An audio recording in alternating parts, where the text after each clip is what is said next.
Furqon nima edi? Haq bilan botilni ajratishlik edi. Bu kundagi Furqon haq bilan botilni o'rtasidagi edi. Qaysi haq bilan botilni yer yuzida insonlarga ibodat qilishlik, shaxslarga ibodat qilishlik, havoy nafsga ibodat qilishlik bilan Alloh taoloning shariatiga ergashishlik, Alloh taoloning o'ziga ibodat qilishlik o'rtasidagi haq bilan botilni o'rtasini ajrashligi bu islomiy jamiyatni ajrashligi edi. Kofir jamiyatdan ajrashligi edi.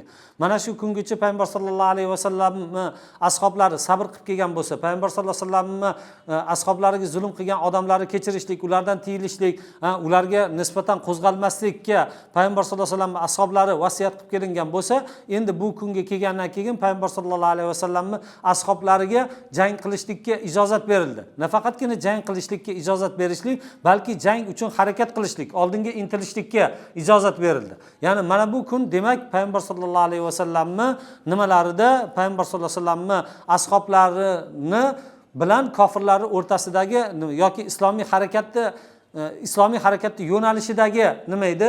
Haq bilan botilni ajrashishlik edi. Ya'ni bularning yo'lidagi endi nima? Yangi bir yo'nalish edi. Endi bu paytda nima? Shariatni vujudga kelishligi, yangi islomiy jamiyatlarni vujudga kelishlikdagi haq bilan botilni ajrashishligi edi. Endi bu degani yangi islomiy davlatni vujudga kelyapti degani edi. Nafaqatgina bu Arab jazirasida, balki butun dunyoda o'zi nima qilishlik, Rum, Forslarga ta'sir qiladigan bitta nima bo'ldi? Ovoza bo'ldi. Mana bu narsa demak islom tarixidagi va bashariyat tarixidagi birinchi nima edi? Haq bilan botilni ajrashishligi edi. Ya'ni bu haq bilan botilni ajrashishligi, ya'ni buni furqonni bo'lishligi, ya'ni nima deydi?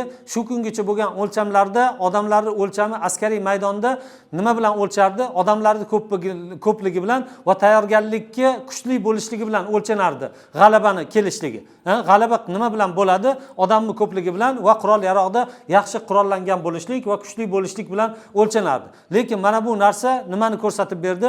Bu o'lcham to'g'ri emasligini ko'rsatib berdi. To'g'rimi? Haq bilan botilni o'rtasidagi nima ajratib beruvchilik mana shu narsada ko'rindiki, payg'ambar sollallohu alayhi vasallam ashablari chiqqan paytda kofirlar ko'pgina otliqlar bilan kelgandi, tuyalar va ko'p tayyorgarlik bilan, lekin payg'ambar sollallohu alayhi vasallam ashoblarida bittagina ot bor edi. U ham bo'lsa Miqdod ibn Aswad roziyallohu anhu da bittagina ot, u ham oq-qora ot edi. To'g'rimi? Bularda boshqa hech qanaqa ulov bo'lmasligi, lekin shu bilan birga payg'ambar sollallohu alayhi vasallam ashablari jangi tayyorgarlik ko'rmagan holatda jangi tayyorgarlik ko'rgan kishilarni yutib qo'yishligi, demak bu nima? O'lchamlardagi haq bilan botilni ajrashligidir. Demak bunda yana shunday tushunchalarda ajralishlik kerak ediki, ya'ni bu Qur'on sunnat olib kelgan narsa, bu dinimiz voqei bo'lgandan keyin bu voqei faqatgina nazariya bilan nima voqelikka yo'liqmasdi. To'g'rimi? Voqelikka o'ziga munosib, boshida aytib o'tganimizdek, o'ziga munosib bo'lgan vasilalar bilan yo'liqishlik kerak edi. Endi haqqi haq bo'lishligini o'zi haqqi zohir bo'lishligiga yetarli bo'lmaydi. Balki mana bu haqqi nima qo'llab turadigan orqasida kuch bo'lishlik kerak. Qachon mana shu haqqi qo'llaydigan orqasida kuch bo'ladigan bo'lsa, keyin mana bu kuch haq ro'yobga chiqardi. Mana bu narsani voqelikda ko'rsatib berildi. Ya'ni payg'ambar sollallohu alayhi vasallam ashablari haqda edi, lekin haqligi qachon ro'yobga chiqdi? Badrga kelganda ro'yobga chiqdi. Alloh taolo o'zi aytgandek, liyuhaqqal haqqa va yubtilal botil. Botil qachon botilligi ko'rindi? Qachon haqqi yo'liqqan paytda. Shuning uchun nima qilishlik kerak edi? Haqqi haqligi ko'rilishi uchun uni orqasida kuch bo'lishlik kerak edi va mana bu kuch botil bilan ro'para kelishlik kerak edi. Mana bu bilan nima to'qnash kelish kerak edi va to'qnash kelgan paytda mana bu haqligi botilligi ko'rindi.